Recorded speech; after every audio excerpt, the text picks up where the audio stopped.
vulnerable to the resilient side of it, you think of it, think of it, personally, I think about it as a naogopa kusota. So I think of the monetization side of it. So I think if I do this, one, probably I'll put myself out there. Someone will like my content, will want me to collaborate with them, do something together. That's one. Two, you do something that you find peace in, something that okay. Let me say it. Umetoka kufanya kazi, si ndio? So now you want to kujitoa kwa hiyo umechoka, stress nini. You need to make creativity your source of peace. Like let me do this whenever I feel some type of, it's like a hobby. You see how you want to read books, you want to swim, nini. So I think one, draw a map, try and see what works for you. And everything that you do is a journey. So maybe when you're drawing a map, maybe you try singing, you see singing doesn't work. You see dancing that does not work. You see preaching works. So you have done everything, and along the lines you tried. And along the road you found what worked for you. So I think you just need to find what works for you and make peace with what does not work for you. I like that because a lot of times you find that we struggle with comparing ourselves to others, seeing what is working for others and feeling the pressure to use the same things that are working for others. But we need to understand that just like the fingerprint, we are all unique. So we need to find what really works for you as the individual, yeah? I like that. And you mentioned the bit about social media. You do content and then you look at how it's performing and things like that. So there's the vulnerability bit to it, but there's also how you can use it as a tool for resilience. To follow up on that, I'd like to direct this one to you, Beast. Yeah. Around digital advancement, yeah? And you're in that space, just right into it, both as a pro gamer, but also you said design and the likes, yeah? So with this digital age, how is it impacting, like overall, the mental health of creatives? How is it impacting? So I'll give examples of myself.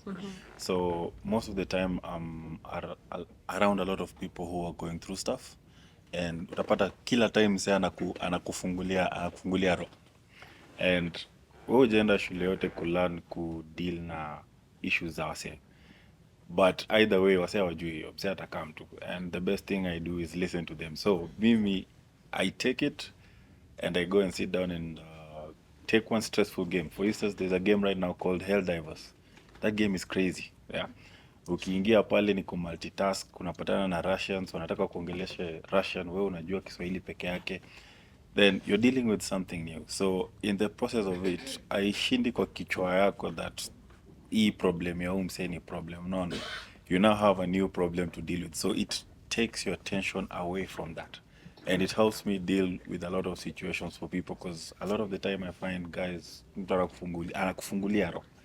Na saa zingine it's a good thing. First of all, I encourage that, because what finishes us is uko na story, umeibottle, na kitingisha coke kama kufungua nini na happen ina explode. So I encourage that. But most of the time, I think most of us are not even well equipped to handle some information we get. So gaming, for me, I get to meet and interact with a lot of people. So in the same breath, bado mimi naweza ingia online nifanye nini? Ni share. A lot of people have solutions online, and it's not just in gaming. Ukiingia social media, utaingia pale na shida and somebody will come, hiyo ni kitu kidogo, unaisolve hivi. So in the digital era is almost not so hard to solve these issues as it was before, because it's open. Sometimes unaweza kukia tu wabaya pia, ikuwe ni bully, wase. Utadu, I mean, mimi kama mimi, niko na option ya kuswitch your app off, switch it off.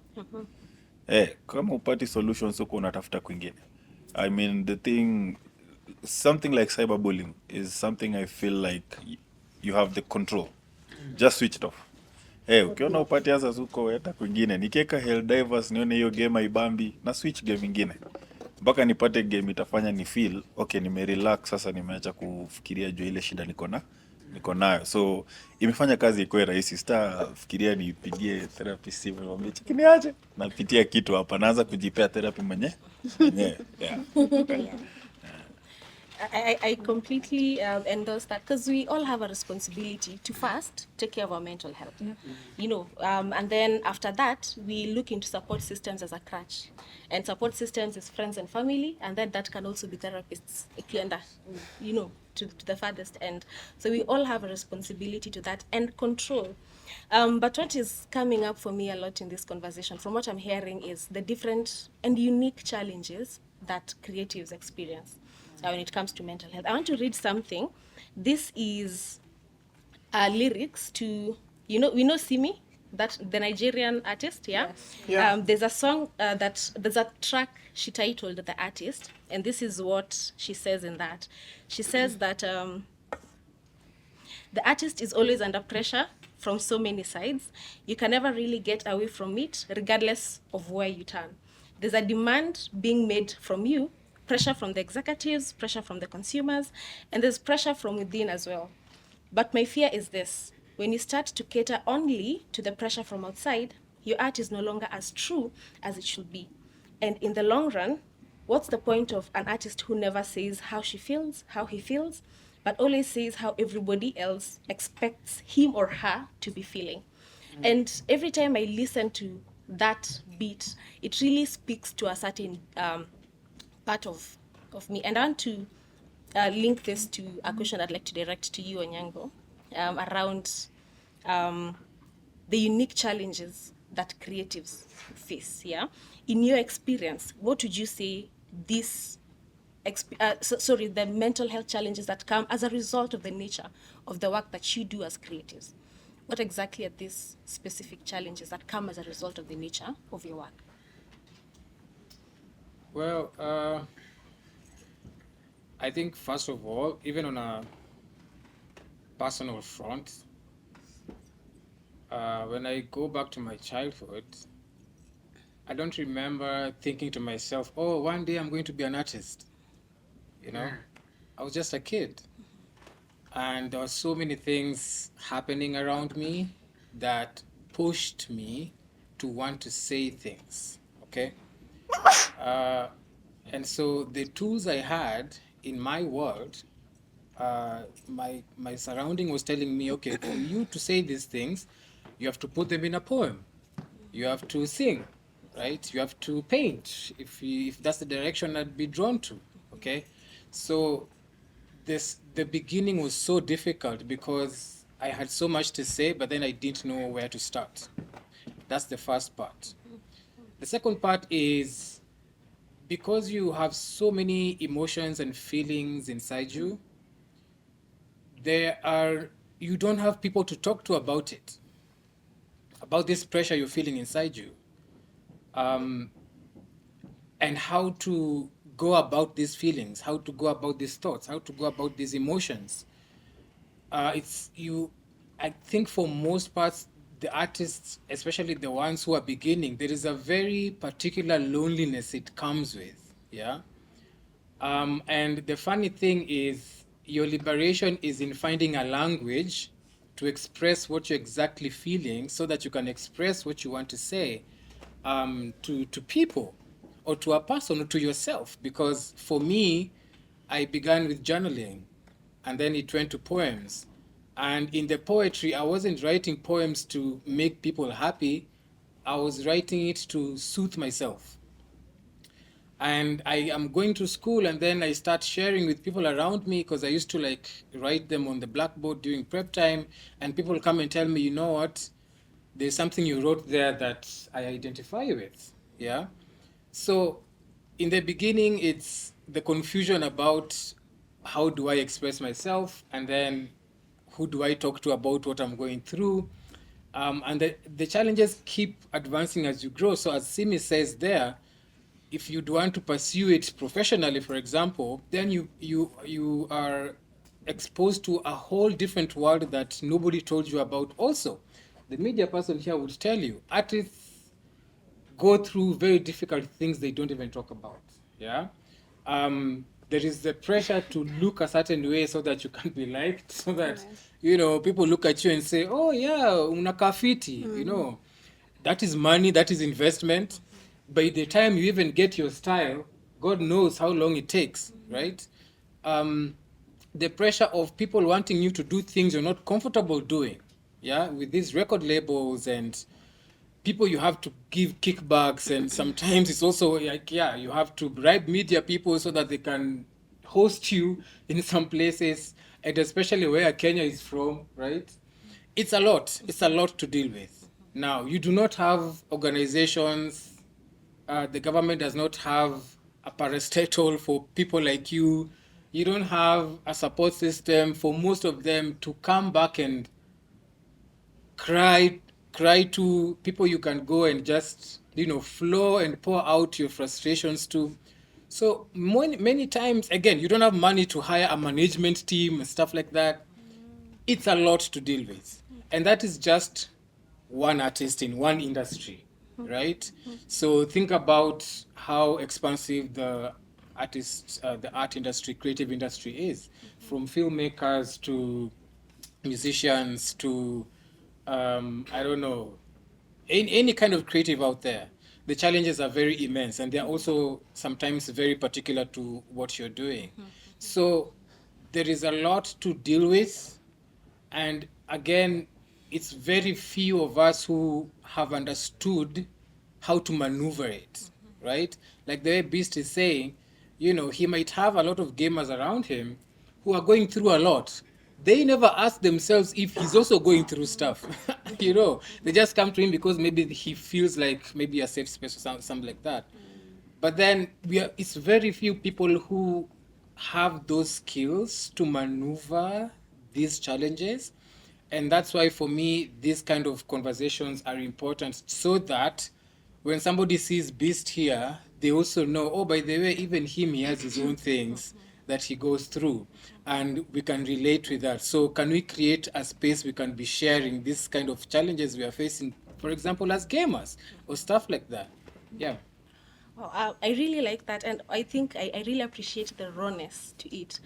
Just before having this session, we are just having a chat with Joseph and Gadoni about, I'm going to be in a panel with so and so and so and so, so such big names, and you're asking, am I going to be able to manage this? And this is a question that very many people ask themselves when it comes to even projects or ideas that you have, in terms of, am I good enough?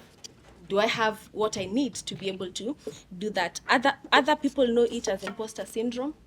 Other people succumb to the need to be very perfect. Unaona content ya mtu online, uko like, hey, yangu hata ijakaribia hiyo, hata nikijaribu nini na nini haifiki, and unabaki na content yako hapo, and still you could be the Rono of, or the, Elsa of your time, Yeah. So you never know. And that's bringing me to a challenge and a struggle that I hear many creatives go through, and that is on perfectionism as well as imposter syndrome. How do these things affect a creative? I want to direct this to you, Nduta. As a singer, songwriter, and you also said you do? I love, passionate about poetry. Exactly. Yes. At that times that you've had, this particular challenge, how has it impacted you, and probably how have you even navigated that? Okay. I feel like imposter syndrome is something, that feeling of like you're not worthy to be maybe in the room that you're in, or you feel like, oh, I don't know as much, or I think that comes with the job. I think it's one of those things where you look at all these people you admire from the greats. I'm a vocalist as well, classically trained. So I look at the likes of Whitney Houston and Mariah Carey and how they're hitting those whistle notes, and I'm like, I don't know if I can hit those notes. But it all comes down to like originality and being able to know and take time in your craft, take time in spaces that your craft is in, and taking a note of what makes these people special. Like, why would someone recognize this person, and what would make me you know, someone that is recognized in that space, but I don't have to be like that person. I think I've had so much struggle, and I feel like I still struggle today and especially in the age of social media, like there's just a lot of comparison. I wouldn't say that I'm not someone who doesn't compare themselves to other people. I obviously have peers that I follow, and I'm very keen into what they're doing. So when I'm looking at a peer who's doing that gig that I've always wanted to do, and I don't see myself even close to knowing anyone who is in that space, it gets into your head, you know. It gets you feeling like, kwani, what's with me? Kwani, or I don't know what I'm doing, or am I never going to get there? And what I try to tell myself is there's time for all these things to happen, and everyone has their own path. Everyone has their own way. Maybe an exercise you could do is listing down your strengths and being able to be like, this is what I'm good at. And also listing down the things that you're not so good at. Maybe the things I can be able to improve on. Like my poetry, I'm not so good at as so and so that I know. What's my strength in poetry? What's their strength? How did they get there? Also having conversations with peers that you do admire, having those conversations, asking them, so how did you get here? Like, how did you know? Being vulnerable, because I feel like, especially in the entertainment industry, there's there's this ego that you can't tell someone that you're struggling with something, you know. You can't tell someone that, ingoma, like, sijui kuimaliza. I mean, you know, it gets hard to be able to open up to people in such an industry. But when you let go of that ego, when you just realize everyone is just as human as you are, it's easier to be able to engage and ask them, so how do you overcome imposter syndrome? Like, you seem like someone so confident. How do you show up in the spaces as you do? And I realized that it helps me cope. I see this person on social media, I'm like, I recognize this person, and I also uphold them in the position that they are, just like I would also walk into a room and I'm also a person, and I'd also be able to be like, I can do this and this and this and this and this. So imposter syndrome is something that's there. Like, it's there. Like, I don't think it's something that ever leaves completely. Sometimes I bet even Beyonce sometimes asks herself that question, like, am I doing this thing right? You know, how did Whitney hit, you know, the places that she did, you know? And it's like an occupational hazard that you have to sort of deal with, work on it, not get rid of it. Because in a sense, when you do feel like that, when you feel like I shouldn't be, or I don't know how to, it gives you courage to be able to be like, but what if I did? But what if I do belong here? But what if I, you know, it gives you the space to be able to be for yourself, like encouragement to be able to go forth and encourage other people because you've gone through it. Thank you so much for that. I am hearing, instead of stepping back because of that, to actually be proactive, step forward, engage the people that you need to, ask questions, you know, just try different things. Of course, some of them will fail, and and there'll be shame and there'll be hurt and all of that, but that doesn't mean that you should not continue pursuing it. It's a human experience. It's a human. I like that. And you know, we're human beings, all of us. As you said, even we don't know what goes through the mind of Akina Beyonce and the likes in terms of, you know, I myself sometimes go through some of the two clips I've done as a gaming, and then I go to another page and I see clips and I'm like, what? The people are doing all of this, you know. But I'm sure wherever they are, they're also asking themselves similar, you know, questions. We never know. At the end of the day, we are all human beings, and there's always room to grow. I'd like to take this moment to introduce and welcome another one of our panelists, Nick, who has just joined us. Please feel free to join us up front. Hello. I see I paid people. The pressures of being an artist, yeah. Yeah, so thank you so much for joining us, Nick, and we're looking forward to your perspective in this conversation. We've heard about the experience, we've heard about the challenges that you have, how you've overcome some of these challenges. And at this point, I'd like to first of all engage you, Gadoni, before I go to Nick, yeah? And this is because we've heard a lot about these challenges and these struggles that are there. And I'm sure there's someone in this audience who would like to pursue a career, a creative career. And you're hearing all of these struggles, and maybe you're asking yourself, do I really want to go into it? I'd like to engage you, Gathani, because you bring in the mental health professional perspective to this. In your experience, are there red flags that are that are specific particularly to creatives when it comes to their mental health, but also how can they cope through some of these challenges that are coming up? What is the way forward past what has just been recorded now? Let me just use the mic.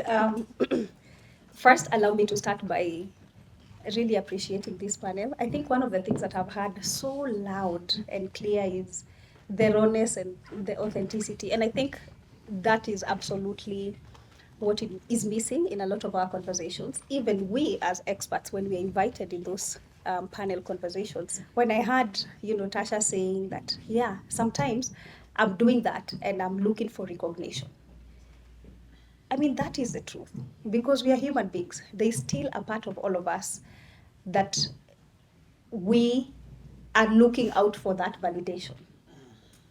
That is just the reality, that is just a fact. And sometimes, if that doesn't come your way, it does crush you.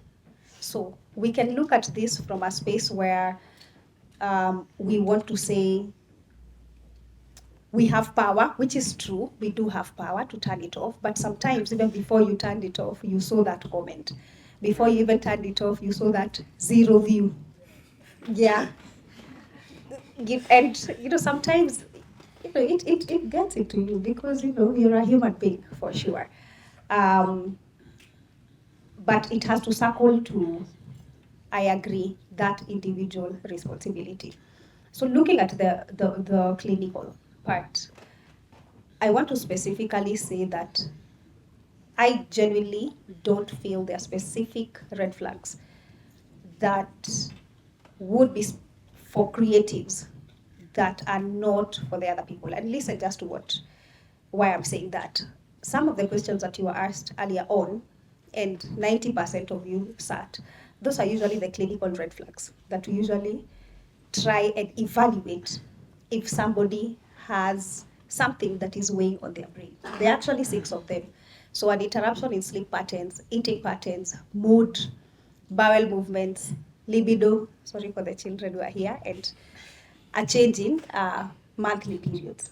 Those are just the basic. And you can see that at least 90% of the population would see it. So if you don't have, or if you're experiencing at least, let's say 3 of those or 4 of those, then you're likely to suffer poor mental health. And if that is not addressed, things continue escalating. Okay, put that in a box, let's put it aside. When we also go to clinical studies and we look at the top 3 stressors that trigger mental illnesses, at the top of the list is usually finances. So whether you're a creative or a human being, or at least you are in this, you have the same president as myself, things are big. Yeah. So the second one is relationships. Imagine. And the third one is work pressure. So whether you're in school or whether you're working, imagine. So studies show you have 2 of those 3. You're likely to trigger anxiety or depression. Yet these are things that we interact with every single day of our lives. Like there'll be, in fact, mwezi kwa kona, like it's thick, right? There could be an issue with that relationship here. There could also be work pressure. And there is no perfectionism. The goal here is to try and figure out how can I cope. So that also takes me to what exactly is mental health, because sometimes it's important for me to bring to focus that when we're talking about mental health, we are just talking about a state of overall well-being, not necessarily having an illness or not having an illness. We are saying, are you able to realize your potential? Are you able to cope with daily life stressors? Are you able to be fruitful and productive? And are you able to make a contribution within the community? And those things, when they are not addressed, then you'll find that you have an internal struggle. Because you're going through life and you're asking, am I doing what I'm supposed to do? Am I living optimally? Is there something else that I'm not doing? So when you begin to have that internal struggle, then now the other red flags begin to show because you're not sleeping well, you're overthinking, you're comparing yourself. All those things begin to come out strongly.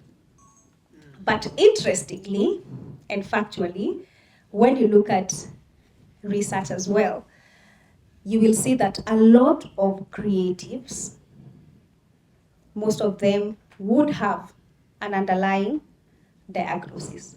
So I'm not saying that people who have underlying diagnoses are creatives, or if you are creative, you definitely have, yeah, but there is a correlation, okay? Mostly for mood disorders, whether it's depression or bipolar, but also I strongly tend to feel for people with ADHD because their brain is, fast.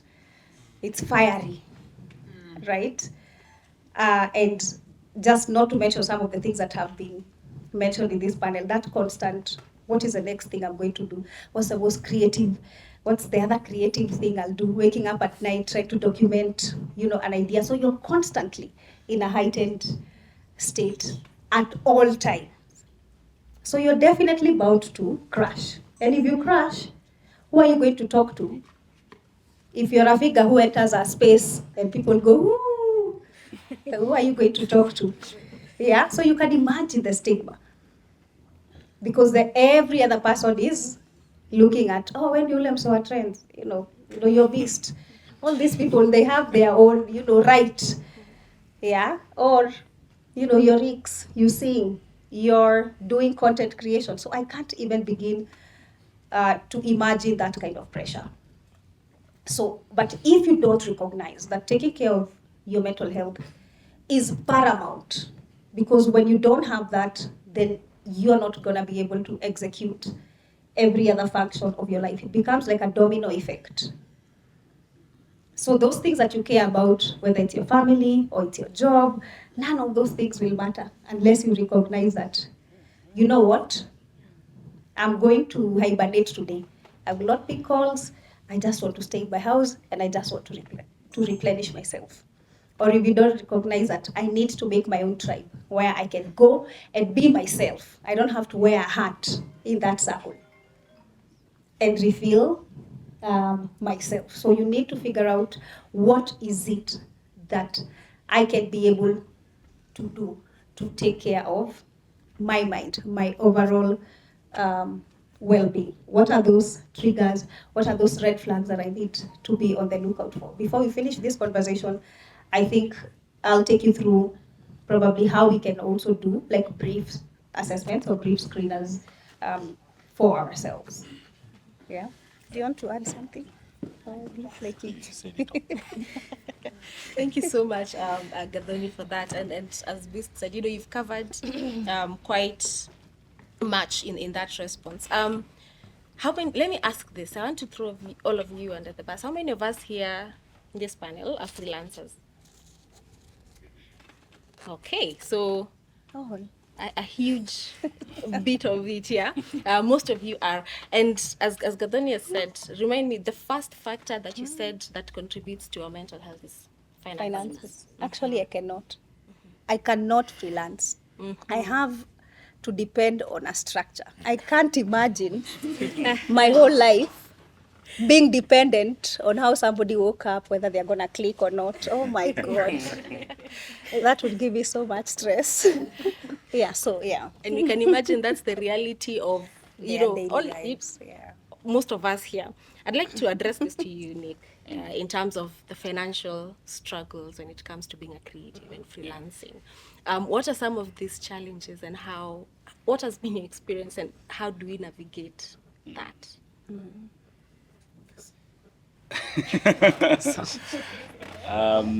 First of all, for anyone who wants to buy a car, don't.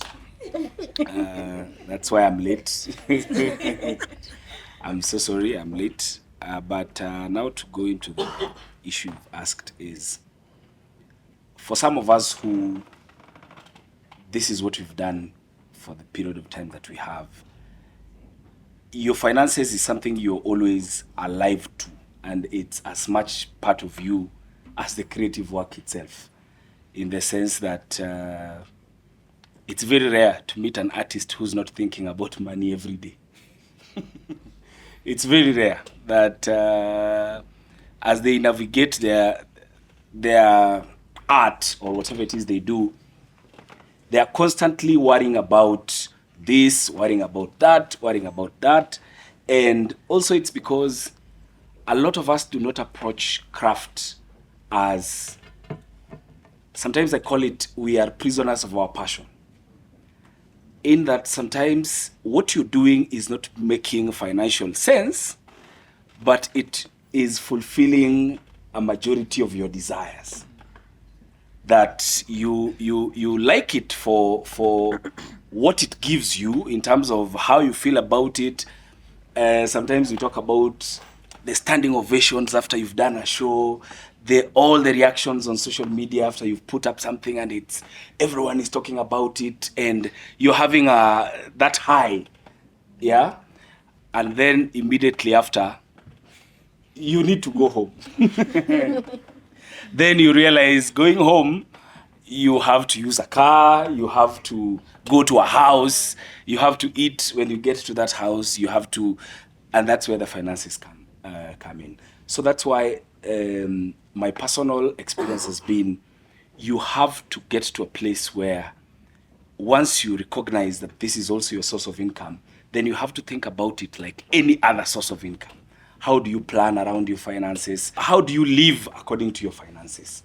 Because one of the unluckiest things we as artists have is your lifestyle is directly intertwined with your income. In the sense that, in some sense, you believe that if you live in a certain way, then it helps in the general branding. That then eventually you come out as, you attract more in terms of finances and things like that. So that's why you find artists buying cars they can't afford, living in estates they can barely afford, eating in places they can barely afford. And I'm talking about artists just because that's what I know. And eventually what that leads to is you're always under constraint. Regardless of how highly you think of an artist in this country, ask them. They will tell you, mimi ni nani lakini ninakosanga 300 shillings. You ask them to give you 500 bob. They will tell you, I do not have. They are not lying. They are factual. They do not have 200 shillings at that point. Because also the pain of freelancing is that today you have 10 million shillings, and now the 10 million shillings needs to survive you for 3 years, and you are living like a person who earns 10 million shillings every month. So that eventually, after the first, second, third month, people still look at you and they're like, but you earned 10 million shillings. What do you mean? Why don't you have money? You earned 10 million. They look at you like it's not reducing. That 10 million is constant. And even you in your expenditure, if you're not careful, that happens as well. So the eventual solution to this is, just like every other Kenyan or every other human being plans for their finances, even in the creative space, with the challenges of inconsistency in income and lifestyle and whatnot, you still have to find a way to be able to plan for your bad days. So this means that more than ever you need to be keen about what's coming in and how you're spending it. Yes. Because you never know when the next gig is coming up, when the next score is coming up. And others are just not getting the money. That's also another thing people don't think about, that people think artists are all about squandering the money. Others are not getting the money at all. So it's 3 years, 5 years into your trying this gig, and it's just not working. It's just, the money is just not coming. And everyone, your folks, your friends, there's one point when I was doing, my background is in theater, and I was living with my aunt. And every day I would wake up to go for a rehearsal, and then I keep telling her how we have shows and whatnot. She comes, she watches the show, she loves the show, but baadaye tena niko like sasa fair, and she's like, kwani hii kazi mnaendanga? What ni kazi? Is it a job at all? Because if it is, then where is the money? So sometimes also an artist has to go through that phase of, it's not you squandering the money, it's you waiting for the money. I like it, it reminds me of an interview I saw. I won't mention who, but someone also in acting film who was doing an interview about how we know him and he is famous and all of that, but the money is not money. It's not, it's not translating to the way we expect it to. And now it's making a lot of sense hearing that from you. I'd like to open this last question to Amanda before I hand it back to Gathoni for the self-care tips. And this is about now the responsibility of creatives when it comes to stigmatizing mental health. One of the key reasons why we're having these sessions is to openly talk about mental health experiences and destigmatize. The way someone can say, oh, I live with bipolar mood disorder, and people are like, want to be friends and things like that. We're having this conversation so that we hope to get to a place where I can confidently say, I live with this. Sometimes I have challenges, sometimes I go through it, and it's just life. So we're here to have these sessions so that we can destigmatize mental health as creatives. Now that we've talked about the challenges that you face, I want to open it up. What is the personal responsibility that you have to destigmatize the conversation around mental health? Who would like to? Start. Yeah. I will start by saying that I think being that I've been practicing arts maybe for the last 15 years of my life, there is a way we look at artists as if they're our saviors. They have to know we are looking for solutions from them because they're the people who are known, because they're celebrities, because whatever.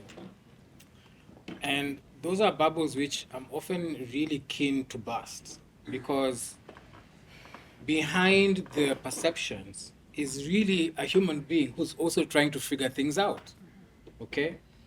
So before we get to the personal responsibility, we have to ask this artist, how are they doing?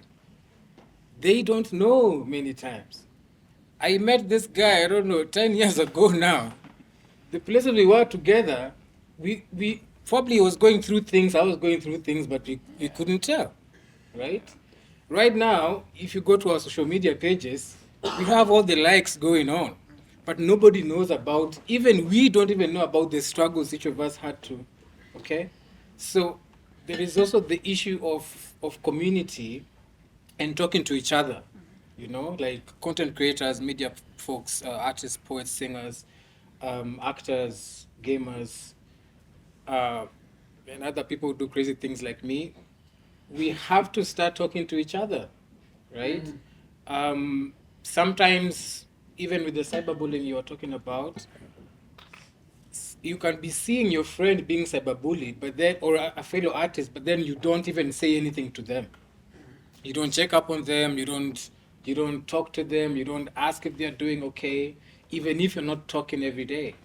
So this, the conversation around to destigmatize mental health, I think it needs to be an all-round thing, okay? To sort of get support from entities like what Chiroma has been doing, what Hugs has been doing, to bring artists together, to help them with skills and tools and all that. But then for me, the most personal responsibility is to humanize yourself as an artist. You don't know everything. You also just got here like everybody else. You're trying to figure things out, okay? Not to put too much pressure on yourself that you have to do this because this is the responsibility you have as an artist. I think it's too much okay? I can only contribute. Bees can only contribute. Tasha, Joseph, Nduta, they can only contribute. They cannot carry the society. They cannot carry a whole culture, right? In the spheres of influences that we have, there are 2, 3 things we might know. But behind that, there could also be very deep personal issues that we are struggling with, that we haven't gotten a language to talk to anybody about. Like Joseph was saying, he could go and interview an artist about a song they did, and then this person gets triggered. That means there are some unprocessed emotions there. Now, we cannot shame that artist for not coming out and talking about their pain the way we like him to, or how she or they, right? But then, if we first of all looked at artists just as human beings who are trying to figure things out, I think we'd answer that question better. That said, for those of us who maybe have the courage to speak up loudly about these issues, I think it's, I wouldn't call it a responsibility, but I would call it like a gift you're giving your environment or your culture or people around you. It's a gift you're giving, right? That, oh, there is this thing I went through, I know something about it, I have strength to share, okay? And because in my example, I have really great friends around me who, even people are saying mad things on my comments, I can talk to, then I don't feel that punch, that hit, that, oh, wanaume hawafai kuongea, sijui hizo vitu zote tunaambianga watu, you know? I feel like, oh, there are so many people who are going through these issues and I can speak about these issues, okay? I know I can call Nick later and talk to him and tell him, by the way, niko pabaya. Hiyo so tatu, sina saa hii, unaweza kanirushia kitu M-Pesa. You know what I mean? I can't do that to a random Instagram follower of mine, right? Yeah, so beyond personal responsibility, I think that humanization of artists for me is such an important component of the conversation. Yeah. Like that. We have to remember that first. Yeah. Who would like to add it? Yeah. Okay. So I think the first thing that needs to come when you want to destigmatize the mental health is, one, you as a person, you need to accept that you are struggling with something. Because if you do not accept that you are struggling with something, you'll have things like projection coming now. So you'll find yourself projecting your insecurities, your challenges to other people. And there's something that Savara says, human currency. Human currency is very, very important. How you relate with other people and how you talk to people is very, very important. And I think one thing I'm going to disagree with most of, like you said you can call Nick and ask him for 300 shillings. I think that's something that, not si ati kuomba pesa, we muombe tu. Nick si uko na gari, ako na gari, ako na hiyo 300. But what I'm saying is, let me give you an instance. What I do with my friends, when I feel like I want to rant or talk to someone when I'm having some challenge, I will not call them and say, start speaking to them immediately about what I'm going through. What I do ask is like, are you in a position to like listen to what I have to say?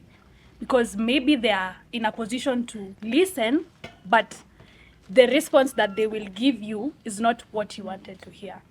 So if they're in a position where they can listen and give a response or a solution, or not even 100% solution, at least 80 or 70% solution.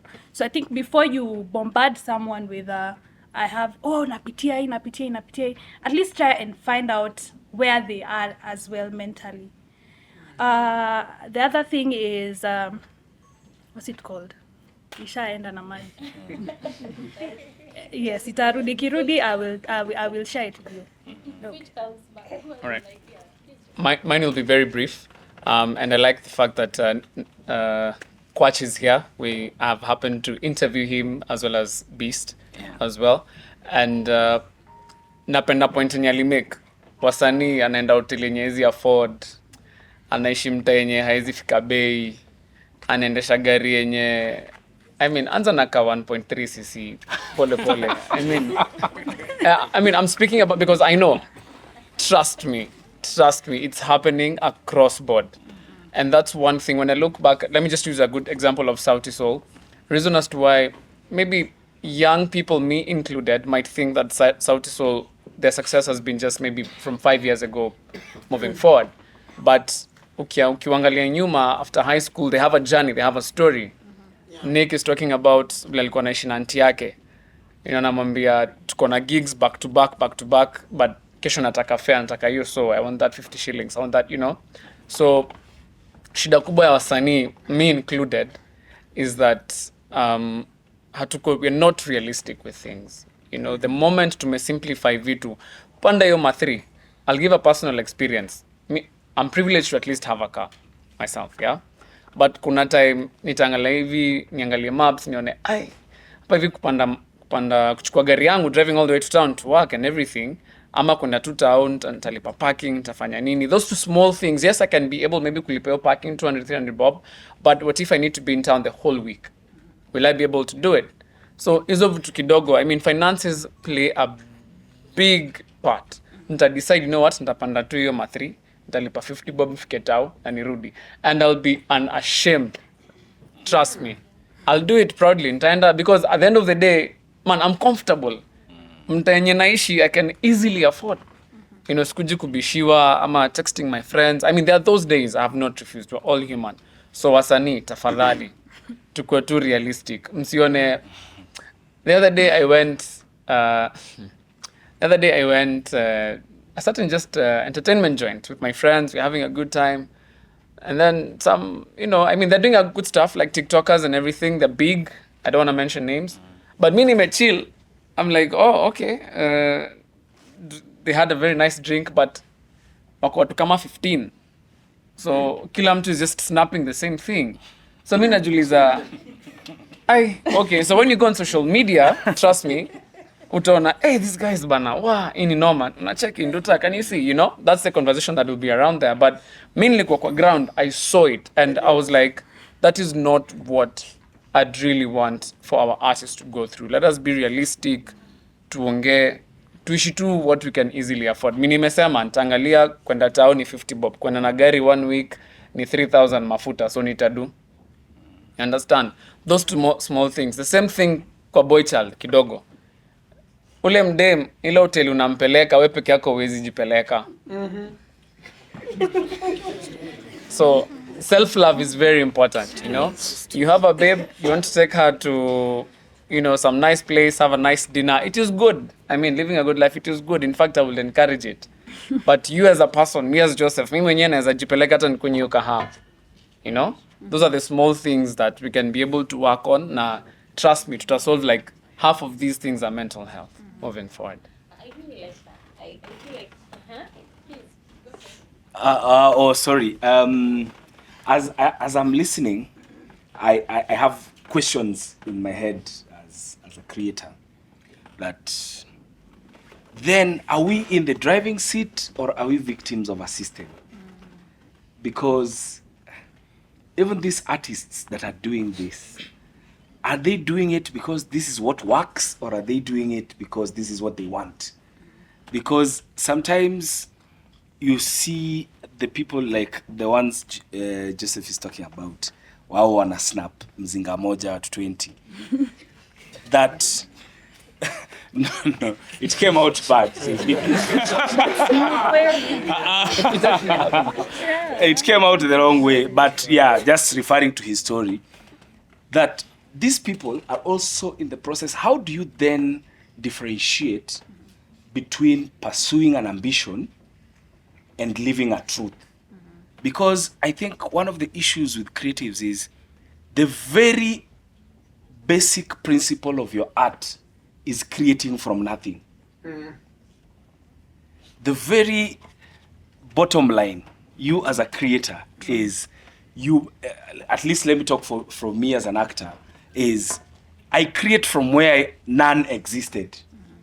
And this illusion is my trade, tool of trade. when I'm an actor, I bring up a character that did not exist and I make it make believe. So I don't know if maybe also one of the hazards of our career choices is that you are not trained enough to realize when you are crossing the bridge. There's a bridge, there's a movie, it's called Inception. And they talk about the basic spoiler, sorry guys, who's not watched.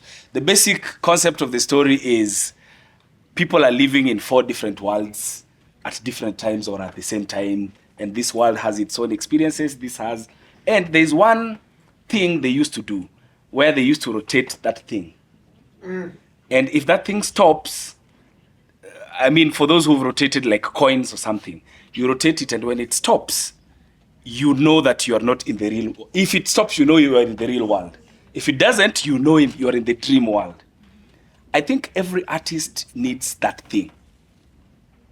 That even in your own, don't be high on your own supply. Don't be so creative, you start creating your own life. That now you start, it's true. Because what happens is, for example, and I will give an example with myself as Kwach, that if I posted a picture and told people that this is my wife, I will receive the most reactions I've ever received on my social media. So as a creative in my head, I'm like, oh, so this is what people want to see. Sawa. So this is what tomorrow again I post another one and another one and another one and another one. Another girl. Mpaka ifikia mahali, now I do not know the difference between my truth and my lie. So that's why I'm saying that even the artist is a victim of his system. It's a career hazard for the creative to be in the middle of his own supply. I don't know. Uh-huh. I'm seeing several of this coming up. Yes, please. Yeah, I think maybe I might have a rough answer to your to your. The thing is, society yetu kuna life imeuza, hii ndo life ya artist. Yeah. So by default, you become an artist, you have to bend to that pressure. For instance, drug abuse. Yeah. You'll find some of the best artists in terms of even drawing.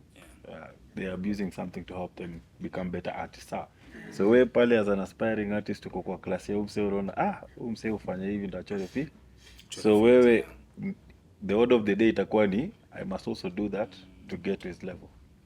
Yeah. Unataka kuimba, Yes. hang around with guys who are doing crazy, out of kusnap machupa, so fit in on.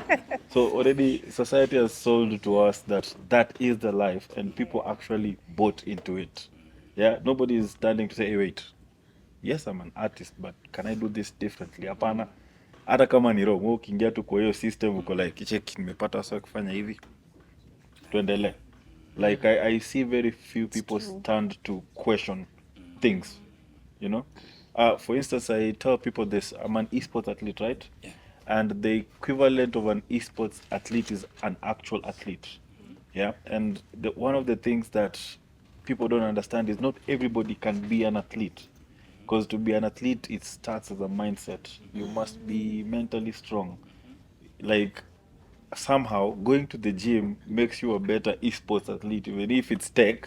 Kwenda gym inakusaidi because physically you are stronger, you can handle more stress. So you'll find Mimi, for instance, when I went to tournaments, I'd get kicked out, like let's say it's double elimination. So double elimination is when you're playing 2 matches, you lose one, and then you're out of the tournament completely. So if I lose my first match, I will go to the loser side, and I won tournaments from the loser side. Why? By the time the tournament was ending, raia imechoka, akili imechoka, yani washafanya kila kitu wanaweza do. But since kuna hiyo endurance, you got the gym, you work out, now it's like wendo unaanza. So inakupea competitive edge. So you'll find somebody, hey, I want to go into esports and be an esports athlete. But I'm like, do you know what it takes to be an esports athlete? Have you done research? No, you look cool as one, so I want to be one. Yeah. Na mimi nitakwambia cheki, rudi drawing board, kuna alternatives hapa. Ukiingia kwa gaming, kuna content creation, development na kwa esports athlete. Angalia ni wapi una fit in vizuri, ndo ukiingia usikujudie Beast aliniambia nikuwe sport athlete bana, anakuanga namba last kwa hizi tu una get. And then pia our generation, they gen aside, they don't want to take their time to learn crafts. People think things happen overnight. I tell guys, it's taken me 10 years to get to where I am today. 10. And that's because I didn't have the knowledge. Yes, you have the knowledge right now, but it will still take you time to get to a better level than mine. You can surely do that, but you have to put in time. Mi niko sure sasa uniamshe sasa yote uniulize story ya gaming, hakuna kitu siwezi kujibu, but I didn't know it overnight. It's 10 years worth of work, so nobody wants to put that time into it. It's just, it looks cool, I'm going with it, but they don't look at the weight that is going to be behind it. So I think that's one of the society is the problem. Yeah. Right. I like how the conversation is going. What's standing out for me is kujijua, understanding yourself, knowing your limits, what you're good at, and all of that. Also knowing your vulnerabilities, where, or rather, what even triggers me, what takes me down south proper, a good one. And once you know those things, and then you can now work on how do I navigate this, and being realistic about life. I completely hear what Joseph initially example yako is going to go along for the whole of the day to I hope they're not here, but anyway. They're not here. But yeah, being realistic about life, it makes a lot of sense when you tell me that I can meet someone who I think is up there, and they tell me, what, I'm struggling with this and this. It humanizes them. And in that way, we all have a responsibility to support each other. So what I'm hearing is also, kama unajua msanii, please just check on them. How are they doing? How can I support, and the likes. I hope I've not, In the matters of cyberbullying, so I think it is very important. If your friend is a creator, and then they wake up one morning, they're trending. So I think you as a friend, for now, you're going to handle the situation also matters. So expect unitumie post uniambie. I don't expect that. You as my friend, I don't expect that. What I want is maybe you come to me as with some sort of reassurance. Yes, I've seen what is going on, but just know, niko nini, that can reassurance kidogo, and trying to walk with them that journey. Because in this industry, I am not safe. Leo nimelala vizuri, kesho naamka nimeiba 20 million na nikimba lakini ndawapenda. So tutapata I'd want that support from my friends, the community that I have created. And then again, I think people need to normalize the fact that us as creators, we need breaks. Najua mimi sasa nikichukua break, mtu atadhania ana expect nikuje na kanga Comelon. Nimenyamaza for 3 months. That's the mentality they have. Umenyamaza 3 months, umeenda wapi? Yeah. So Comelon. Unaelewa what Comelon? Yes. So you find I just need that to take breaks. Leave. Umesema in your means. Try Within your means. Within your means. Your pressure, jaribu kabisa isiko. But create uta blow up in one day. It will take you some time. It might take you that one will blow up in a week. So you actually do it. Whatever you wanna do it. If you fail, you will learn through the failure. One thing that stood out for me when you're responding is jaribu, hiyo pressure is kuingia. And I'm focusing on the word jaribu because realistically on the ground, sometimes itakuingia tu, hiyo pressure. But we have to keep reminding ourselves that, last time with day, it really took me down. I want to try and see whether this time it will have a different outcome. So we keep trying and we keep being accountable. Sometimes we enable ourselves. We allow ourselves to go down. We allow ourselves to be in a certain space. So we also have your responsibility. Aka initiative kidogo. How can I go through this? Keep trying.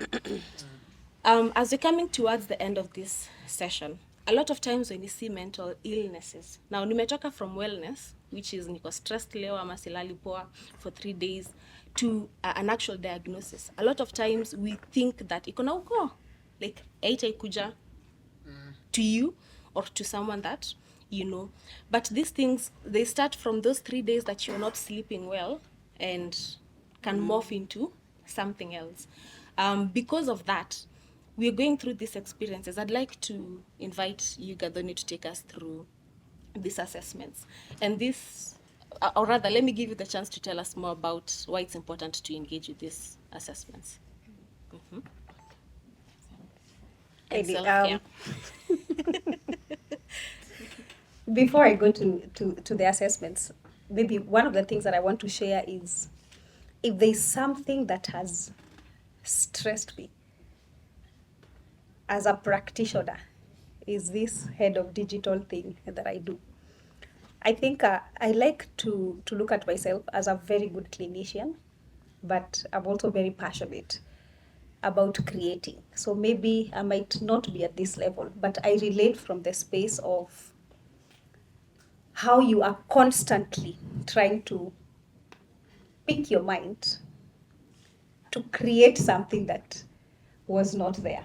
Yeah, and I mean, Pedro being here can attest to that. And even these things that we are about to share is some of the things that we did. And what worked, which I'll be discussing later, is, in a sense, what has been mentioned in terms of kujijua and to put that best foot forward in terms of just trying to constantly assess yourself.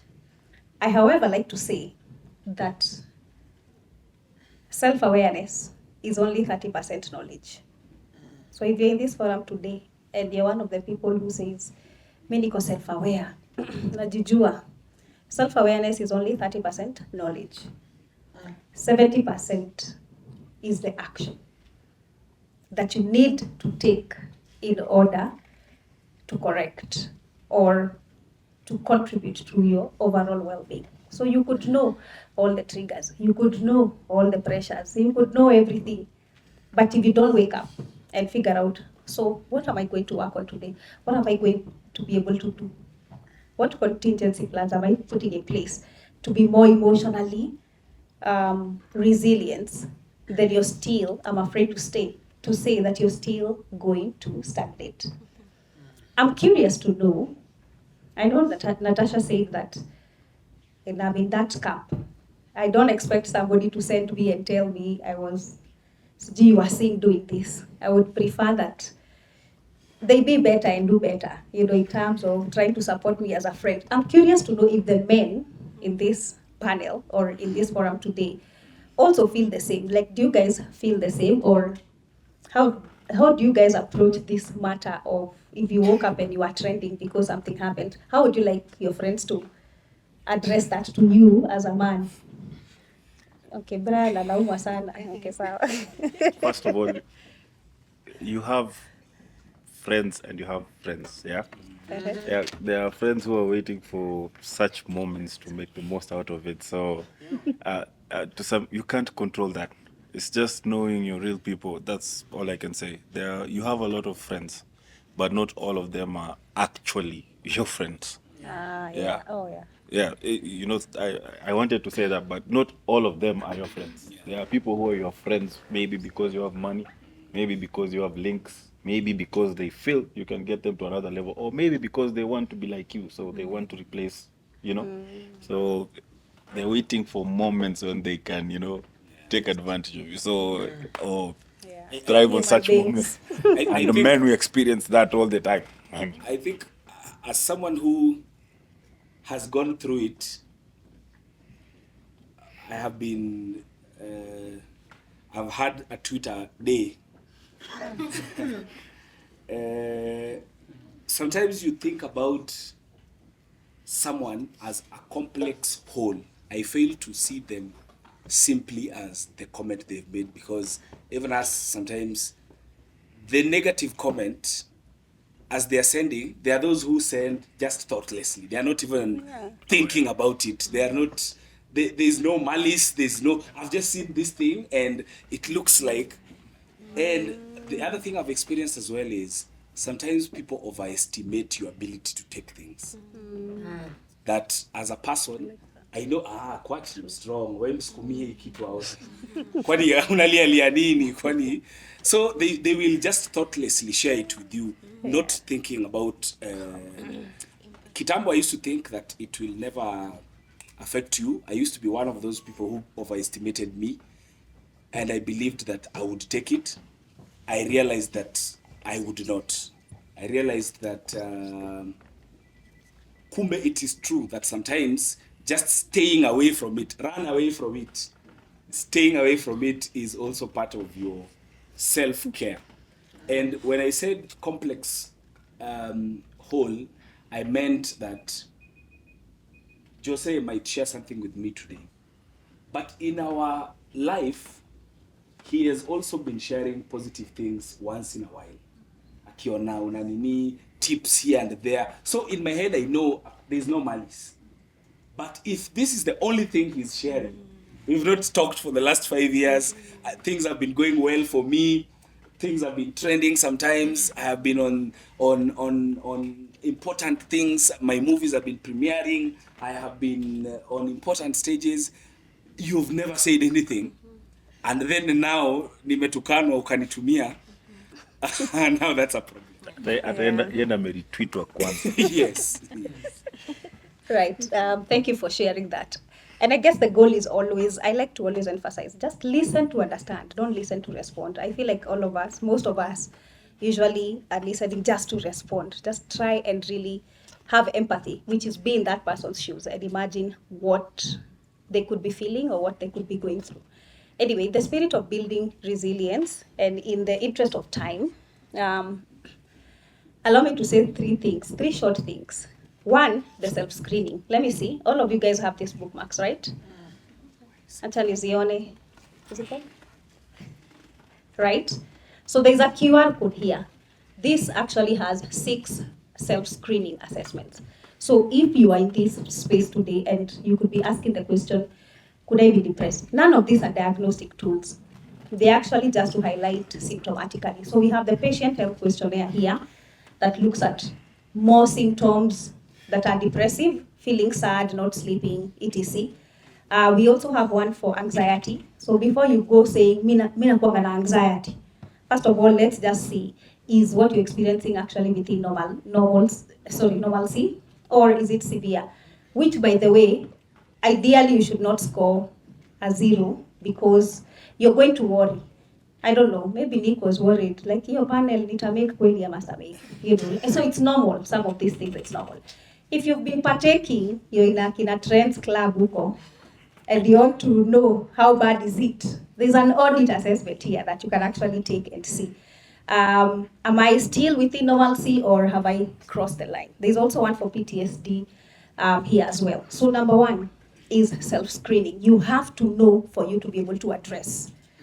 Secondly, self-care has been mentioned in this panel. I use an acronym to teach about self-care, which spells FEMPRESS. Okay, I don't know if I came up with that because I'm a lady, but FEMPRESS. And the F is financial. You have to figure out your finances. And I'm not talking about big money. I'm talking about what kind of relationship do you have with money. When a pesa mnapitananga tu hivi, you know, do you get overly excited when you get a little money and then the next day you're so depressed because you misused it? Do you understand the value? You know the way you get so happy when you find 1,000 bob, but you forget that the value of the 1,000 bob today is like 200. Okay, so do you understand that? Are you taking time to be financially literate? The next is for environment, and I'm talking about consumption. Basically everything that is around you and what you're consuming. And when we're talking about that, I'm really tempted to talk about digital detox. By a show of hands, how many of you have done a 24-hour detox, including WhatsApp? Including WhatsApp. Detox. Digital detox. 24 hours. I love that. 36 hours. Oh, nice. I have panelists. Good. 36 hours. Nice. 48 hours. Fantastic. I think a lot of the consumption is through our phones.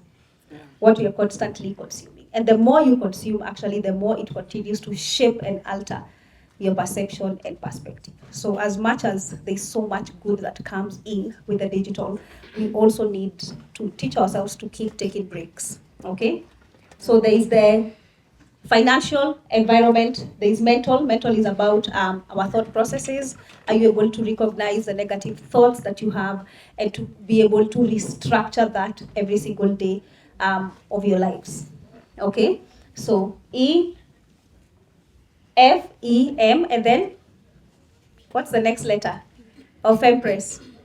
Guys, P. Biz talked about physical. Physical is actually the game changer of self-care. You have to figure out, first of all, you need to figure out who you are and what works for you. There are those guys who need to be shouted at. They exercise. Like me, you need to be in a gym.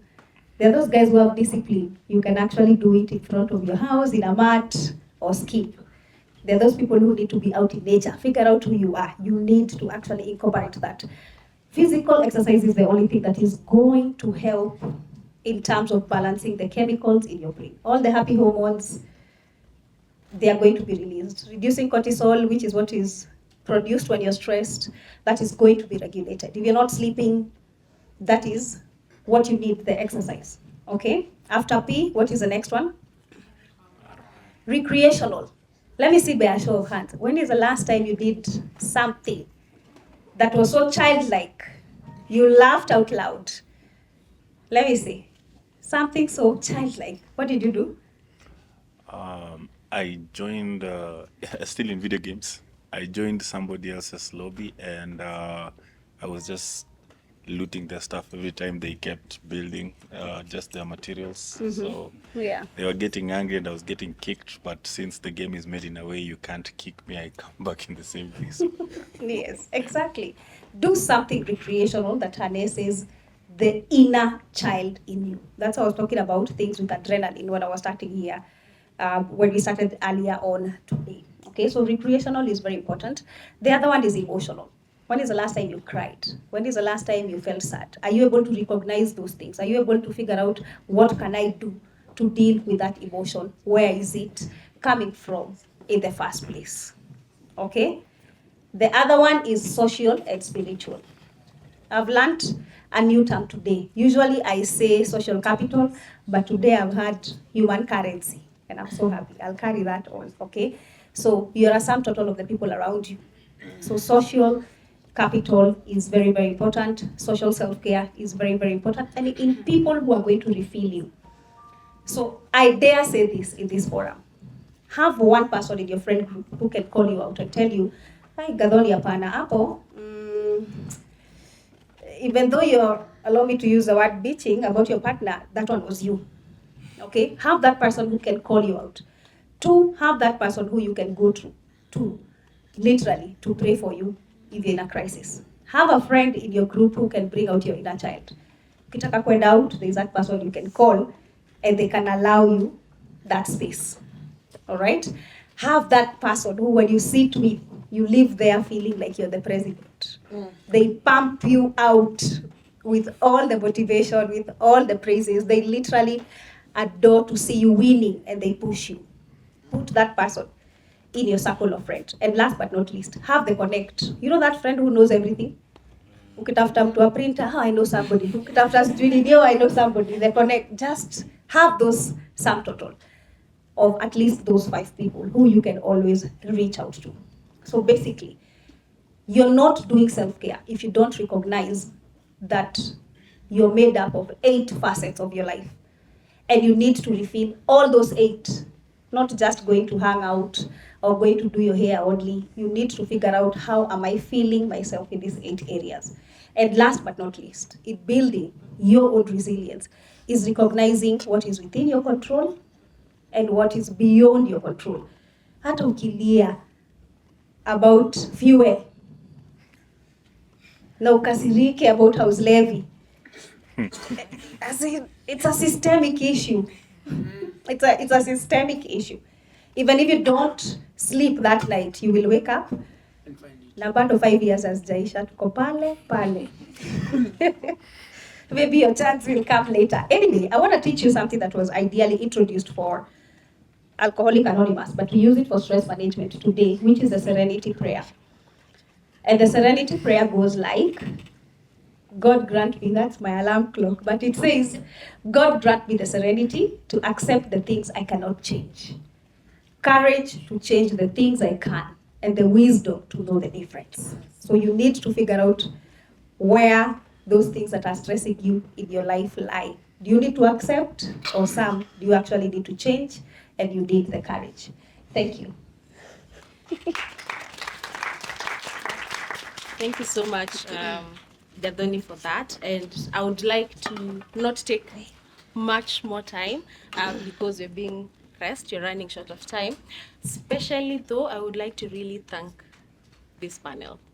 The insights that have come through, personally, I feel like I've learned a lot. I wouldn't say that I am a pro, I'm not like professional, creative, but now I know how to deal with someone who does that, who is my friend. And I think that's key. We learn how to support each other. Most importantly, though, is how raw this conversation was. Vitu kwa ground.